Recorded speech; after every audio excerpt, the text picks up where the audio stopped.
3 ದಿನಗಳಿಂದ ಸತತವಾಗಿ ಭ್ರಷ್ಟಾಚಾರದಲ್ಲಿ ಸಿದ್ದರಾಮಯ್ಯನವರ ಸರ್ಕಾರದಲ್ಲಿ 187 ಕೋಟಿ ಲೂಟಿ ಮಾಡಿದ್ರು ಅಂತಕ್ಕಂಥ ಮಾನ್ಯ ನಾಗೇಂದ್ರ ಅವರನ್ನ ಆ ಕಾಲದಲ್ಲಿ ಚರ್ಚೆಯಾಗಿ ತಪ್ಪಿತಸ್ಥರು ಅಂತ ಗೊತ್ತಾದ ಮೇಲೆ ಅವರನ್ನ ಸಂಪುಟದಿಂದ ವಜಾಗೊಳಿಸಲಾಗಿತ್ತು. ವಜಾಗೊಳಿಸಿದ ಮಂತ್ರಿಯನ್ನ ಡಿ.ಕೆ. ಶಿವಕುಮಾರ್ ನೇತೃತ್ವದ ಮಂತ್ರಿಮಂಡಲದಲ್ಲಿ ಯಾವುದೇ ಕೋರ್ಟಿನ ಆದೇಶವಿಲ್ಲದೆ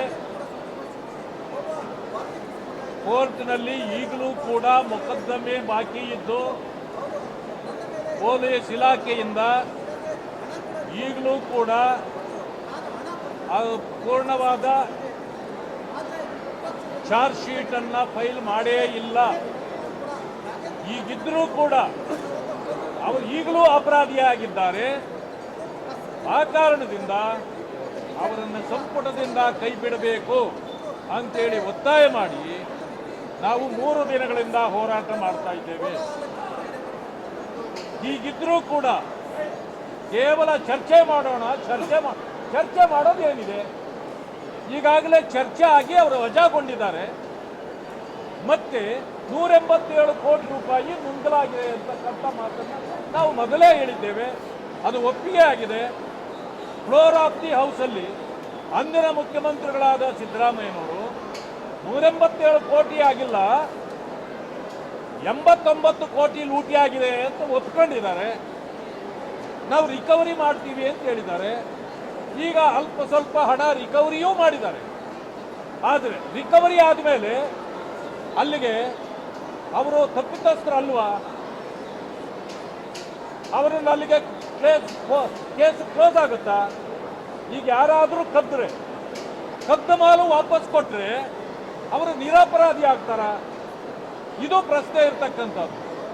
ಇವತ್ತು ಮಾನ್ಯ ನಾಗೇಂದ್ರ ಅವರು ಪ್ರೆಸ್ ಕಾನ್ಫರೆನ್ಸ್ ಮಾಡಿದ್ದಾರೆ.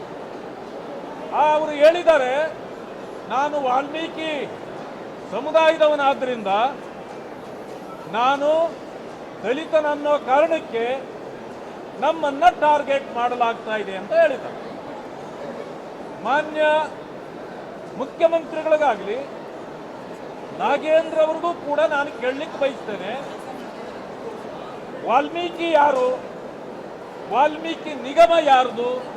ವಾಲ್ಮೀಕಿ ನಿಗಮದಲ್ಲಿ ನೀವೇ ವಾಲ್ಮೀಕಿ ಸಮುದಾಯದವರಾಗಿ ಆ ಜನಾಂಗಕ್ಕೆ ತಲುಪಬೇಕಾದ ಹಣ ಲೂಟಿ ಮಾಡಿ ನೀವೇ ನುಂಗಿದ ಮೇಲೆ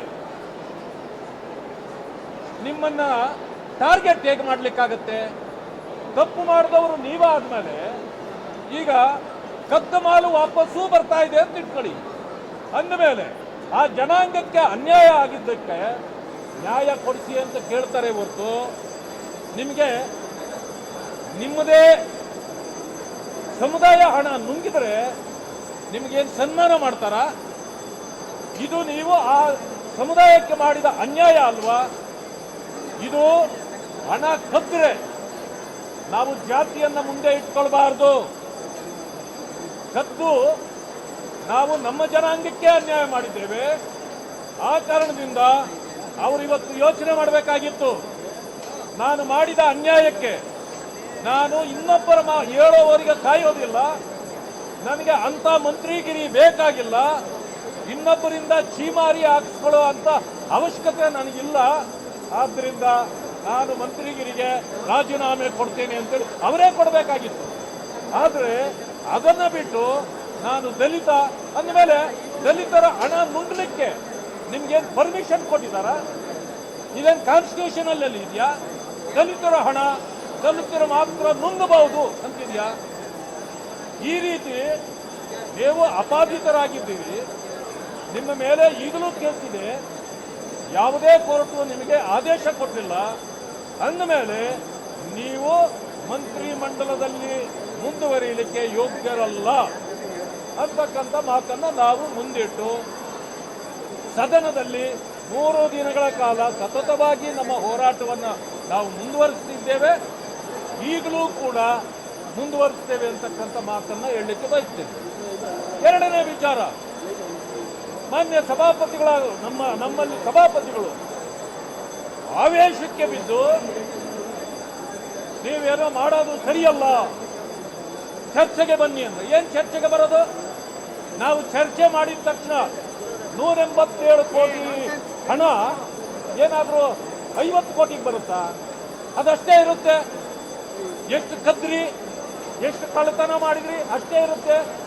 ಈ ಹಣ ನಾಗೇಂದ್ರ ತಿಂದಿದಾರ ಬಿಟ್ಟಿದಾರ ನಂತರದ ಪ್ರಶ್ನೆ. ಇದನ್ನ ಕಾಂಗ್ರೆಸ್ ಇದರ ಹೊಣೆ ಹೊರಬೇಕು. ಯಾಕೆಂದ್ರೆ ಕಾಂಗ್ರೆಸ್ ತನ್ನ ಚುನಾವಣೆಗಳಿಗೆ ಈ ಹಣವನ್ನು ಬಯಸಿದೆ. ಕಾಂಗ್ರೆಸ್ ಇವತ್ತು ನಾನು ಹೇಳಲಿಕ್ಕೆ ಬಯಸ್ತೇನೆ, ಎಷ್ಟು ನಾಗೇಂದ್ರ ಭ್ರಷ್ಟರು ಅದಕ್ಕಿಂತ ಕಾಂಗ್ರೆಸ್ ಹೆಚ್ಚು ಭ್ರಷ್ಟ. ಈ ಭ್ರಷ್ಟಾಚಾರಕ್ಕೆ ಇವತ್ತು ಕುಮ್ಮಕ್ಕು ಕೊಡ್ತಾ ಇರೋದು ಕೂಡ ಕಾಂಗ್ರೆಸ್ ಪಕ್ಷ.